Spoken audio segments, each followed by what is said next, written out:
नमस्कार। ये डेटा क्या कहता है कि एक नए एपिसोड में आप सब लोगों का स्वागत है। मैं हूं अजय प्रकाश। जैसे ही इस बार पहले चरण के चुनाव खत्म हुए, उसके बाद ये बात फैल गई कि इस बार वोटर घर से नहीं निकल रहे हैं और वोटिंग की प्रतिशत गिरती जा रही है। सोशल मीडिया पर एक बवाल सा मच गया है। हर कोई पार्टी ये बताने में लगी है कि वोटिंग अगर कम हुई तो ऑपोजिशन का नुकसान होगा। वो अपना जैसी उनकी सोच है उस हिसाब से वो लोग तर्क पेश कर रहे हैं। 4 चरण के चुनाव हो चुके हैं। वोटिंग परसेंटेज कोई ज़्यादा पिकअप नहीं कर रही है। ज़्यादातर राज्यों में ये गिरती जा रही है। मेरा हमेशा ये मानना है कि अगर आप कभी दुविधा में हो तो जाकर डेटा देखिए। पुराना डेटा आपको ये तो नहीं बताएगा कि फ्यूचर में क्या होने वाला है, लेकिन ये अवश्य आपको इतनी जानकारी ज़रूर दे देगा कि आप एक इन्फॉर्म्ड डिसीजन ले पाएँ। यानी कि जो कुछ पास्ट में हुआ है, उसके आधार पर आगे क्या हो सकता है, ये आप ज़रूर उस पर एक अच्छी तरह से आप एनालिसिस कर पाएँगे। और अगर आप ये एपिसोड मेरा अंत तक देखेंगे, तो आपको ये पता चलेगा कि जब-जब वोटिंग कम हुई है, पिछले 17 इलेक्शंस में, हमारे देश में अब तक 17 बार आम चुनाव हो चुके हैं और जब भी वोटिंग कम हुई है, तो किस पार्टी का नुकसान हुआ है और किसका फ़ायदा हुआ है। और मेरा एक छोटा-सा सजेशन आप सबके लिए है कि जितने भी आंकड़े आजकल सोशल मीडिया पर या टीवी चैनल्स पर दी सो कॉल्ड एक्सपर्ट्स आपको दे रहे हैं, उन पर ज़्यादा ध्यान मत दीजिए। 4 जून तक इंतज़ार कर लीजिए, सब साफ हो जाएगा। क्योंकि ये जितने भी लोग आपके सामने आ रहे हैं, ये शायद ही कोई इनमें से निष्पक्ष है। वो किसी न किसी तरह से कहीं न कहीं जुड़े होते हैं। उदाहरण के तौर पर प्रशांत किशोर जी एकदम से सीन पर आ जाते हैं। वो 6 हफ्ते पहले कहाँ थे पता नहीं, लेकिन आते ही वो चारों तरफ इंटरव्यू दे रहे हैं कि बीजेपी तो बिल्कुल साफ तरह से 350-360 सीट्स लेके आ रही है।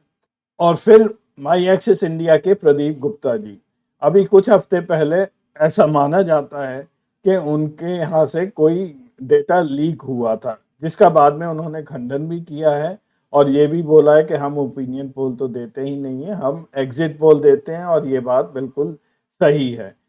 खैर वो डेटा की बात छोड़िए, मैं उसको नहीं मान रहा हूँ। लेकिन अभी 2 दिन पहले सोमवार को जब उनसे पूछा गया कि इस बार के जो इलेक्शंस हो रहे हैं वो 2019 से क्या कुछ अलग होंगे, तो उन्होंने कहा नहीं, कम पोलिंग की वजह से कोई फर्क पड़ने नहीं जा रहा है। जो 2019 में हुआ वैसा ही 2024 में भी होगा। तो आज के इस एपिसोड में मैं केवल ये दिखाने जा रहा हूँ आपको कि पिछले इलेक्शन जितने भी हुए हैं उसमें जब-जब वोटिंग कम हुई है तो क्या हुआ था। इसका ये मतलब नहीं कि आगे भी वैसे ही होगा, लेकिन कहीं न कहीं कुछ रिलेशन तो ज़रूर बनेगा। और हमेशा की तरह आप सब लोगों से ये निवेदन है कि हमारे चैनल को सब्सक्राइब अवश्य करें। आपके सब्सक्रिप्शन से हमें अपने चैनल को आगे बढ़ाने में थोड़ी बहुत सुविधा हो जाती है। इसलिए ये मैं आप लोगों से आग्रह करता हूँ। धन्यवाद। यहाँ पर मैं आपको एनडीए रूल्ड 4 मेजर स्टेट्स दिखा रहा हूँ जहाँ पर पोलिंग पूरी तरह हो चुकी है। गुजरात, राजस्थान, मध्य प्रदेश और उत्तराखंड। इन सब स्टेट्स में कुल 85 सीट्स हैं और 2019 में जो वोटिंग परसेंटेज हुई थी वो यहाँ पर मैंने दिया हुआ है और जिस फेज में जितनी वोटिंग हुई है वो इन कॉलम्स में दी हुई है। लास्ट कॉलम अगर आप देखेंगे तो गुजरात में इस बार 4.38% वोटिंग कम हुई, राजस्थान में 5% कम हुई, मध्य प्रदेश में 5.18% कम हुई और उत्तराखंड में 4.6% वोटिंग कम हुई है। ये कोई आधा 1% की कमी नहीं है, ये 5% की कमी है जो कि एक बहुत बड़ा फिगर होता है इलेक्शंस में। और इस कमी से किसी ना किसी को तो कुछ ना कुछ फर्क जरूर पड़ेगा। वैसे कहने के लिए तो बीजेपी की इन स्टेट्स में बहुत भारी जीत हुई थी। 85 में से 83 सीट बीजेपी ने जीती थी और अगर आप वोट शेयर भी देखेंगे तो बहुत ज्यादा डिफरेंस था बीजेपी और कांग्रेस के बीच में। गुजरात में 62% वोट बीजेपी को मिले थे, 32% केवल कांग्रेस को, यानी कि डिफरेंस 30% का था। इसी तरह से राजस्थान, वहां पे भी बहुत ज्यादा डिफरेंस था, हर जगह लगभग 30% या 25% का फर्क था। वोट शेयर और आप कितनी सीट्स जीतेंगे, इसके बीच का रिलेशनशिप कॉम्प्लिकेटेड है, ये सीधा साधा नहीं है। उदाहरण के तौर पर मैं यहाँ पर आपको दिखा रहा हूँ पिछला इलेक्शन आसाम का। इसमें बीजेपी वो इलेक्शन जीती थी, उनका वोट शेयर 36.05 36.05 था, और दे वन 9 सीट्स जीते थे। कांग्रेस उधर 35.4% वोट शेयर था, 35.4, एंड दे वन 3 सीट्स। और AIUDF इन्होंने 7.8% वोट पाए थे और केवल 1 सीट मिली थी। कांग्रेस का वोट शेयर आधा प्रतिशत कम हुआ था, लेकिन सीट्स उनकी 6 कम आई थी बीजेपी से। ये एनालिसिस मैंने हर स्टेट के लिए किया है, इंडिया गठबंधन के लिए भी और एनडीए के लिए भी। यहाँ मैं एनडीए की स्टेट्स दिखा रहा हूँ। मैंने आपको डेटा इसलिए नहीं दिखाया कि कई स्टेट्स में अभी चुनाव पूरी तरह खत्म नहीं हुए हैं, लेकिन ट्रेंड कुछ ज्यादा अच्छा नहीं है जहां तक बीजेपी का सवाल है। महाराष्ट्र में भी एक डिक्लाइनिंग ट्रेंड है, हर फेज में वोटर टर्नआउट कम होता जा रहा है। उत्तर प्रदेश में भी यही स्थिति है, हर फेज में कम हुआ है, पिछले फेज में थोड़ा ज्यादा हुआ है। अब मैं आपको दिखाता हूं पिछले 17 इलेक्शन जो आम चुनाव हुए हैं, जनरल इलेक्शन, उनका वोटर टर्नआउट डेटा, और उसमें एक बहुत ही खास ट्रेंड निकल के आ रहा है। अब इस ग्राफ को थोड़ा ध्यान से देखिए। यहाँ पर मैंने प्लॉट किया हुआ है वोटर टर्नआउट 1951-52 इलेक्शन से लेकर, जो पहला इलेक्शन हुआ था हमारे देश में, वहां से लेकर 2019 तक।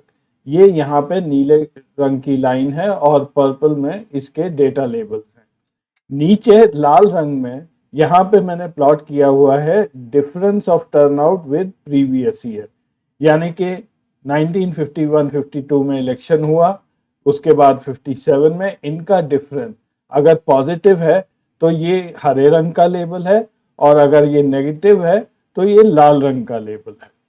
अब पहले 4 इलेक्शन जो हुए थे 51-52 से लेकर 67 तक, ये पीरियड मैं अलग कर रहा हूँ, क्योंकि ये पोस्ट इंडिपेंडेंस का पीरियड था। यहाँ नेहरू जी पहले प्रधानमंत्री थे, उसके बाद शास्त्री जी बने कुछ दिनों के लिए, उन्होंने कभी इलेक्शन का सामना नहीं किया। फिर इंदिरा गांधी बनी, और पहला जो ढंग से इलेक्शन हुआ था वो 67 में आके हुआ है। अब जो मैंने एनालिसिस की है वो मैं आपको समझाने की कोशिश करता हूँ। जब भी यहाँ पे वोटिंग डिफरेंस डिप हुआ है या नेगेटिव गया है, तब तब कांग्रेस पावर में ज्यादातर आई है, वो पीरियड को छोड़ के जब कोई वेव कंट्री में आ गई हो। तो बाईं तरफ से मैं ये ग्राफ पढ़ना शुरू करता हूँ। 1971 वोटिंग परसेंटेज 67 के मुकाबले कम हुआ, 5.7%। Indira Gandhi continues as prime minister, हालांकि कांग्रेस में बंटवारा हो गया था उस समय। 1977 पोस्ट इमरजेंसी पीरियड, लोगों ने जम के कांग्रेस के खिलाफ वोट किया, वोट प्रतिशत बढ़ गया 5.2%, जनता पार्टी पावर में आई। 1980 में फिर से वोट डिफरेंस कम हुआ, 3.5% कम लोगों ने वोट किया, कांग्रेस वापस में पावर में आई, इंदिरा गांधी प्रधानमंत्री बनी। 1984 इंदिरा गांधी की हत्या हुई, फिर चुनाव किए गए, एक वेव थी देश में, फिर से लोगों ने खूब वोट किया, और शायद उस समय का सबसे ज्यादा वोट प्रतिशत था ये, 64%। वापस कांग्रेस पावर में आ गई। ये एक ऐसा इंसिडेंस है जब वोट प्रतिशत बढ़ा और फिर भी कांग्रेस वापस पावर में आई। 1989 यहाँ पे वोट प्रतिशत फिर से गिरा, नीचे आया, लेकिन इस वक्त वीपी सिंह की सरकार पावर में आई। ये रीजन इसका ये था कि जब वेव में बहुत ज्यादा लोग वोट देते हैं तो उसके बाद कुछ समय लगता है बैक टू नॉर्मलसी। 1991 5.2% लोगों ने कम वोट दिया, नरसिम्हा राव जी पावर में आए। उसके बाद अटल बिहारी का पीरियड आया, 3 इलेक्शन हुए, 96, 98, 99। इसमें वोट प्रतिशत बढ़ा और वो पावर में आए। 2004 फिर से वोट प्रतिशत नीचे आया, 1.2%, और उस समय यूपीए 1 की सरकार बनी। 2009 में वोट प्रतिशत ज्यादा नहीं बढ़ा, लगभग बराबर ही था, 0.14%। यूपीए ने कंटिन्यू किया और उसके बाद मोदी जी की वेव आ गई। सबसे ज्यादा फिर से वहां हिंदुस्तान में वोटिंग हुई, 66% के ऊपर, और उसके ही अगले साल फिर से ज्यादा वोटिंग हुई, लगभग 1%। मोदी जी ने कंटिन्यू किया। तो इस चार्ट का डेटा क्या कह रहा है? पहली चीज, जब भी देश में ओवरऑल वोटिंग प्रतिशत में गिरावट आती है पिछले इलेक्शन के मुकाबले, तो उस समय ज्यादातर कांग्रेस को फायदा होता है। अगर उससे पहले कोई वेव आई होती है किसी भी कारण से, तो हो सकता है ये लागू ना हो, जैसा कि हमने एक आध बार देख चुके हैं।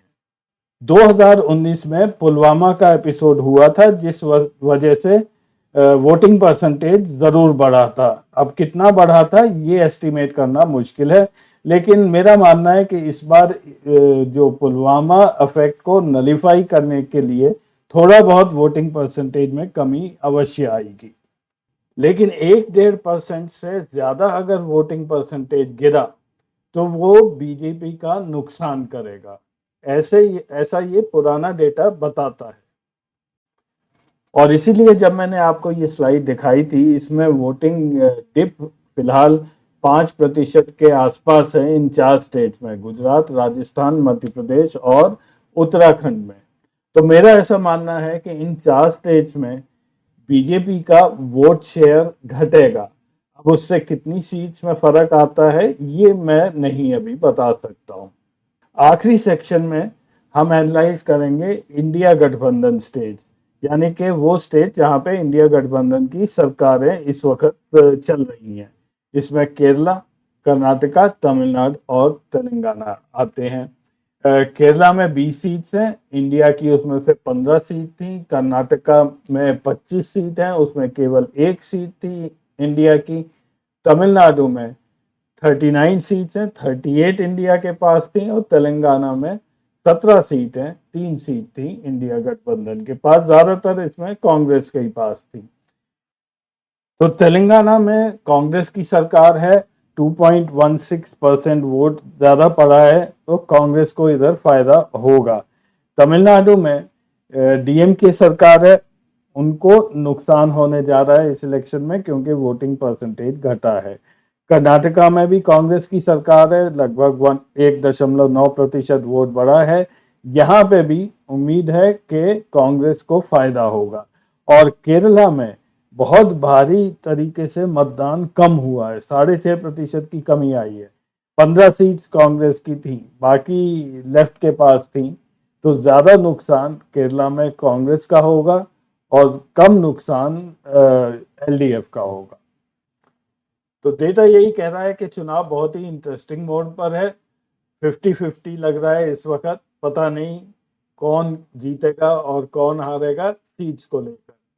तो आज के प्रोग्राम में बस इतना ही, उम्मीद है आपको पसंद आया होगा, और अब आप अपने आप से ये एनालिसिस कर पाएंगे और अपना एस्टिमेट खुद लगाएंगे कि कौन जीत रहा है, कौन हार रहा है। और कमेंट्स में लिखिएगा, मेरे को भी बताइएगा कि आपकी एनालिसिस क्या कह रही है। देखने के लिए धन्यवाद, अगले हफ्ते फिर मिलेंगे, तब तक के लिए नमस्कार।